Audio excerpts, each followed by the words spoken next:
Hello students.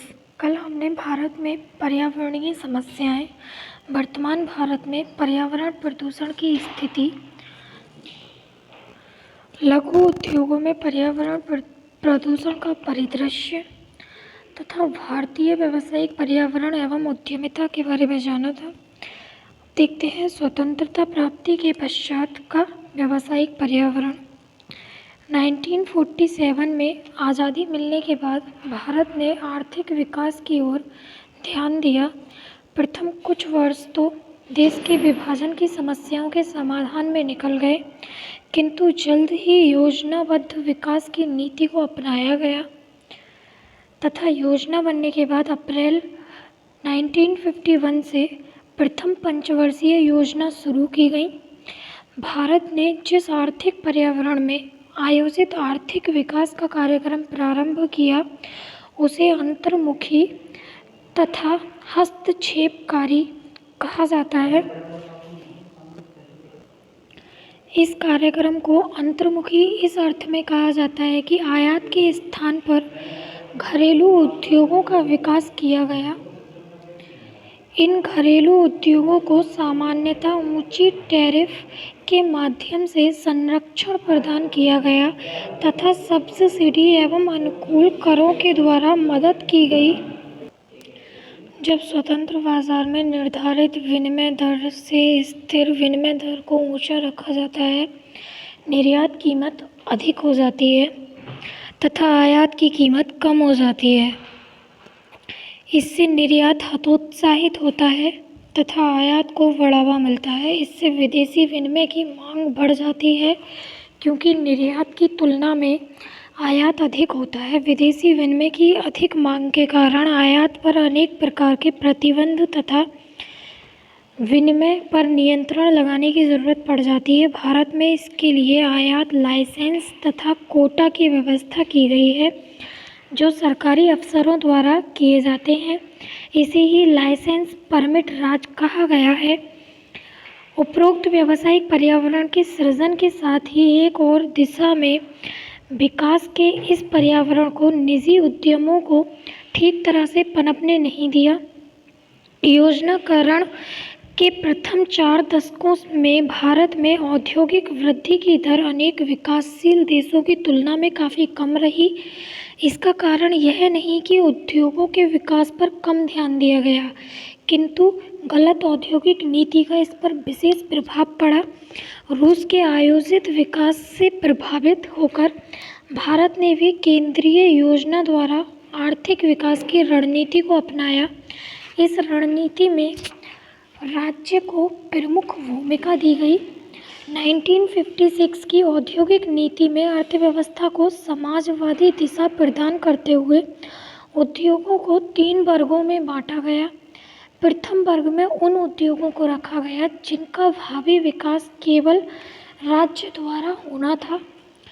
द्वितीय वर्ग में वे उद्योग रखे गए जो राज्यों के स्वामित्व में चले जाएंगे और इसके लिए भविष्य में इनके नए कारखानों की स्थापना राज्य द्वारा ही की जाएगी तथा इस वर्ग के उद्योगों में निजी क्षेत्र की भूमिका पूरक के रूप में होगी। बाकी बचे उद्योगों को तीसरे वर्ग में रखा गया। ये उद्योग मुख्य रूप से उपभोक्ता वस्तुओं का उत्पादन करने वाले उद्योग थे। इन्हें निजी क्षेत्र के लिए छोड़ दिया गया, लेकिन इन्हें भी राज्य की सामाजिक तथा आर्थिक नीति के ढांचे के अंतर्गत ही रहना था तथा इन पर भी औद्योगिक विकास एवं नियमन अधिनियम 1951 तथा अन्य संगत कानूनों का नियंत्रण तथा नियमन रहा। सार्वजनिक क्षेत्र का विस्तार चिंता की बात नहीं है। परेशानी इस बात से है कि अधिकांश लोग उद्यमों को घाटा हो रहा है, जिसके फलस्वरूप उन्हें सब्सिडी देनी पड़ रही है। 1980 से 81 में सब्सिडी की मात्रा जीडीपी का 25.87% हो गई थी। भारत सरकार विदेशी निवेश के प्रति शत्रुतापूर्ण विचार रखती थी, इसलिए बहुराष्ट्रीय कंपनियों को देश के अंदर कंपनी स्थापित करने की आज्ञा नहीं दी। प्रत्येक अगली योजना में निवेश की मात्रा बढ़ती गई और इसका वित्त प्रबंध मुख्य रूप से घरेलू बचत के द्वारा ही हुआ तथा घरेलू बचत तथा निवेश के अंतर विदेशों से ऋण लेकर बांटा गया। शुरू में ऐसे ऋण रियायती ब्याज पर मिल जाते थे, किंतु 1980 के दशक के इस स्रोत के सूख जाने के बाद व्यापारिक ऋण लिए गए जो अल्पकाल के लिए होते थे तथा जिन पर ब्याज की दर भी अधिक देनी पड़ती थी। इससे ऋण सेवा का भार बढ़ने लगा। इस प्रकार भारतीय व्यावसायिक पर्यावरण धीरे धीरे निजी क्षेत्र के विकास के लिए कम अनुकूल होता गया। प्रतिस्पर्धा के अभाव तथा अत्यधिक सरकारी नियंत्रण एवं सार्वजनिक क्षेत्र के गैर परंपरावादी क्षेत्रों में विस्तार के कारण लोक उद्योग सक्षम नहीं रह गए। 1980 के दशक में ही लोक व्यय में अत्यधिक वृद्धि हुई, किंतु लोक राजस्व में उसी अनुरूप वृद्धि नहीं हो सकी, जिसके फलस्वरूप भारत सरकार तथा राज्य सरकारों का राजस्व घाटा तथा राजकोषीय घाटा भी काफ़ी बढ़ गया। इससे लोक निवेश की वित्त व्यवस्था का एक महत्वपूर्ण स्रोत अर्थात सार्वजनिक बचत सूख गया, बेकार हो गया। सरकार ऋण लेकर चालू व्यय का वित्त प्रबंध करने लगी। धीरे धीरे 1980 के दशक में अंत की ओर आर्थिक पर्यावरण आर्थिक विकास के अनुकूल नहीं रह गया।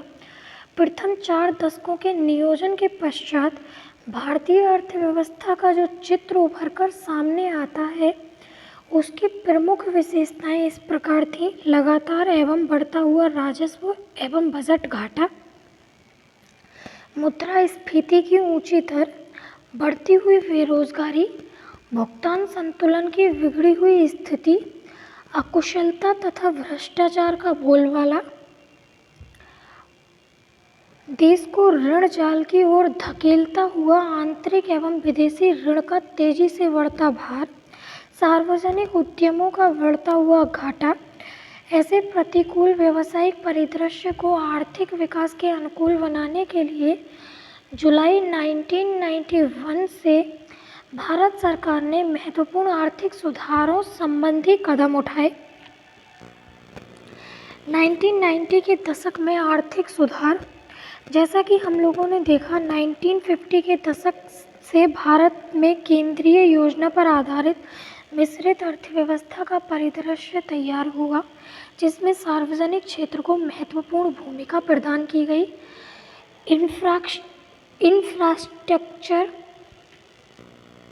इंफ्रास्ट्रक्चर तथा भारी उद्योग सार्वजनिक क्षेत्र के लिए रिजर्व रहे। निजी क्षेत्र की भूमिका समर्थन देने तक सीमित रही। 1990 तक सार्वजनिक क्षेत्र की कंपनियों का हिस्सा सभी भारतीय कंपनियों की कुल प्रदत्त पूंजी यानी पेड अप कैपिटल का 75% हो गया था। 1991 में आर्थिक सुधारों की श्रृंखला शुरू करने के पहले सरकार ने लाइसेंस लेकर उद्योगों की नई इकाइयों की स्थापना की तथा मौजूदा इकाइयों का विस्तार किया जा सकता है, ऐसा उन्होंने कहा। ऐसे अत्यधिक नियंत्रित तथा संरक्षित व्यावसायिक परिदृश्य में विकास की गति केवल धीमी ही नहीं पड़ गई बल्कि भावी विकास अवरुद्ध हो गया। औद्योगिक लाइसेंस प्रणाली के कारण प्रतिस्पर्धा हतोत्साहित हुई। आयात प्रतिस्थापन को निर्यात प्रोत्साहन की तुलना में अधिक अहमियत दी गई। इन कारणों से भारत विदेशी निवेश को बहुत कम आकृष्ट कर सका। 1991 के जुलाई में भुगतान शेष का संकट आ खड़ा हुआ। भारतीय विदेशी विनियोग का भंडार केवल 2 सप्ताह के आयात के बराबर था। ऐसी ही भीषण आर्थिक परिस्थिति में जुलाई 1991 में तत्कालीन वित्त मंत्री डॉक्टर मनमोहन सिंह ने आर्थिक सुधारों के लिए एक पैकेज की घोषणा की, जिसके निम्नलिखित उद्देश्य थे, जैसे आर्थिक उदारवाद, भूमंडलीकरण, निजीकरण। इन उद्देश्यों को पूरा करने के लिए ठोस कदम उठाए गए। औद्योगिक उत्पादन में वृद्धि करने के लिए विश्व स्तरीय प्रतिस्पर्धा तथा कार्यकुशलता स्थापित की गई। विदेशी निवेश तथा विदेशी तकनीक का अधिक उपयोग किया गया। निवेश की उत्पादकता में वृद्धि की गई। भारतीय निवेश क्षेत्र का तेजी से आधुनिकीकरण किया गया। सार्वजनिक क्षेत्र के उद्यमों की कार्यक्षमता में वृद्धि की गई। 24 जुलाई 1991 को औद्योगिक नीति की घोषणा की गई। विदेशी व्यापार नीति के अनेक सुधार किए गए। विदेशी निवेश के संबंध में नई नीति की घोषणा की गई। पूंजी बाजार में सुधार किए गए। विदेशी विनिमय नीति को उदार बनाया गया। बैंकिंग क्षेत्र तथा बीमा क्षेत्र में सुधार हुआ। साथ ही कर प्रणाली तथा कस्टम टैरिफ के क्षेत्र में भी सुधार किए गए। इस प्रकार व्यावसायिक परिदृश्य को आर्थिक विकास के अनुकूल बनाने के प्रयास किए गए। घरेलू उद्योगों को अधिक प्रतियोगी बनाने के लिए 24 जुलाई 1991 में नई औद्योगिक नीति की घोषणा की गई, जिसमें उद्योगों पर नियंत्रण तथा नियमन हटाने के लिए ठोस कदम उठाए गए। प्रारंभ में सामरिक महत्व के 18 उद्योगों को छोड़कर बाकी सभी परियोजनाओं पर औद्योगिक लाइसेंस लेने की व्यवस्था समाप्त कर दी गई। इससे करीब 90% उद्योग लाइसेंस प्रणाली के नियंत्रण से मुक्त हो गए। एकाधिकार एवं प्रतिबंधात्मक व्यापार कानून में संशोधन करके बड़ी कंपनियों को क्षमता विस्तार तथा विविधता के लिए पूर्व स्वीकृति लेने की आवश्यकता समाप्त कर दी गई। विदेशी व्यापार के क्षेत्र में ऐसे सुधार लाए गए ताकि निर्यात को प्रोत्साहन मिले। विदेशी व्यापार से नियंत्रण को घटाया गया। विदेशी व्यापार पर लगे मात्रात्मक नियंत्रण के स्थान पर मौद्रिक नियंत्रण लागू किए गए। विदेशी निवेश के संबंध में नई नीति घोषणा की गई। विदेशी इक्विटी को प्राथमिकता वाले उद्योगों में 40% से बढ़ाकर 51% कर दिया गया। विदेशी विनिमय नीति को उदार बनाया गया तथा 1994 में चालू खाते को परिवर्तनीय बना दिया गया। मौद्रिक एवं पूंजी बाजार में सुधार लाकर इन्हें अंतर्राष्ट्रीय स्तर पर ले जाने की कोशिश की गई। बैंकिंग क्षेत्र में सुधार किए गए। वैधानिक तरलता अनुपात 38.5% से घटाकर 25% कर दिया गया। ब्याज दर से प्रशासनिक नियंत्रण हटाने की कोशिश की गई। बीमा क्षेत्र को क्रमशः नियमन से बाहर किया गया। प्रत्यक्ष एवं परोक्ष कर प्रणाली को सरल बनाया गया। कर की दरों में कटौती की गई तथा कर के स्लैब को कम किया गया। मूल्य संवर्धन का कर को लागू किया गया। सीमा शुल्क की दर को क्रमशः घटाया गया ताकि भारतीय उद्योगों को संरक्षण की चारदीवारी से बाहर लाया जा सके। इस तरह भारतीय व्यावसायिक परिदृश्य को स्पर्धात्मक बनाने की पूरी चेष्टा की गई। आई होप आपको ये वीडियो पसंद आया हो। वीडियो पसंद आए तो लाइक एंड शेयर करें। चैनल को सब्सक्राइब करना बिल्कुल ना भूलें। मिलते हैं नेक्स्ट वीडियो में नेक्स्ट टॉपिक के साथ। तब तक के लिए टेक केयर।